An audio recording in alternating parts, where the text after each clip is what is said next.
In this video, I'm going to explain to you when you should quit your 9-to-5 job. And I know what you're thinking. That's like leaving your comfort zone. You're worried if it's going to work out. You're wondering if you're making the right decisions. Don't worry.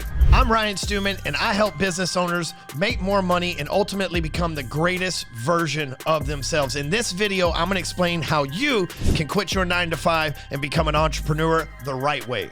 First, before you decide to leave your 9-to-5, have you already started a side hustle? If you've got a job that's already paying your bills, it can be a very foolish mistake for you to just stop the income that's generated from that job and go all in on something else if you haven't already started it. The second phase is if you already have a side hustle and it's making you a little bit of money and you're thinking about quitting your main job because it's taking time away from the time you could focus, expand, grow, and scale your side hustle, then you're in the right place. But first, you need to be making money from that side hustle. The side hustle needs to be producing an income. Let's say that I make $5,000 a month, that's $60,000 a year, working my main job for the Fortune 500 company, right? I've got a comfortable $5,000 a month living. My spouse, she makes $3,000 or $4,000 a month. My side hustle's bringing in $2,000 a month, and which is $3,000 less than I'm bringing right now. But if I quit my main job and I put 40 hours a week into my side hustle, I could be making $6,000 or $7,000 a month. First of all, you need to know that math. You need to know where you are,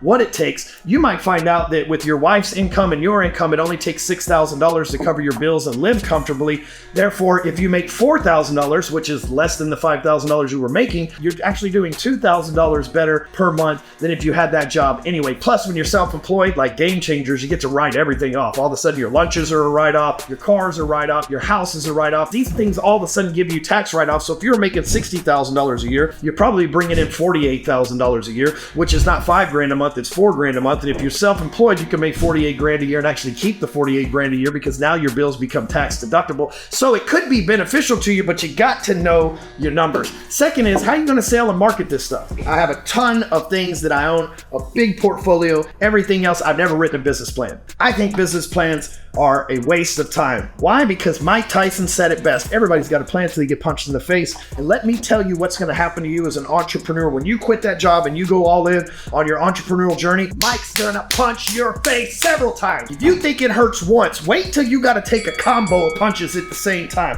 I'm telling you, nobody likes that stuff. So a plan is useless because, again, think of fighting Mike Tyson. Well, I'm going to swing, I'm going to duck till he hits you one time, and this shit has you disoriented thinking you're on planet Mars on some kind of ketamine trip. He hit you so damn hard. Then what are you going to do? You're going to go, well, maybe this plan I got's not working. That's why I think a business plan's useless. What kind of plan do you need? Because you got to have some kind of plan. You can't just rectally extract your whole entire business. So what do? You have a marketing plan. If we can't market to get sales in the door, we don't need a business plan in the first place because there's no business. Before you leave your 9-to-5 job, here's the question you have to ask yourself. It's this simple. Can I market and sell this stuff? Am I an expert marketer? Am I a closer? Because if you say no to either one of those things, you better start buying books. You better start going and watching YouTube videos. You better explore around on this channel because if you can't market it and sell it, you're going to go broke. See, that's the thing. Everybody thinks, oh, I got this great product. Maybe you have the greatest product in the world, but if nobody knows about it, you'd be the poorest person on the planet. Meanwhile, you can have the crummiest product on the planet, but if everybody knows about it, a sucker born every minute. So they'll always buy something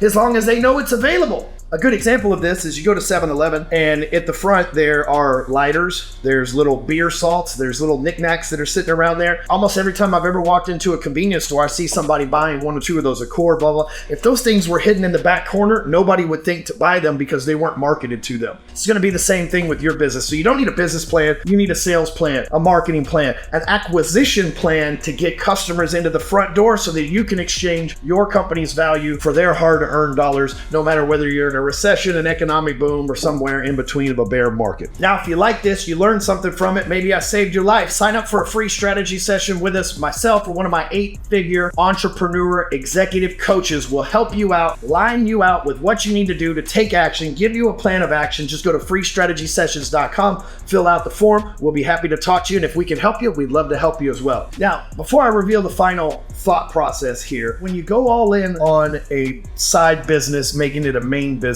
you're not going all in on that business. You're not investing in that business. You're not investing in its sales and marketing plan. You're investing in yourself. You're investing in your future. And investments aren't just money. Investments come in the form of time, your talent, the things that you're good at, and investments come in the form of money. Sometimes when we start a brand new business, we don't have money, but we got time and talent. So when you're investing your time and talent into this business, don't look at it as I'm building a company, I'm building a business. Look at it as I've invested on me. And when you realize that you have the ability to turn all that around, that's when you know that that's what you were made for.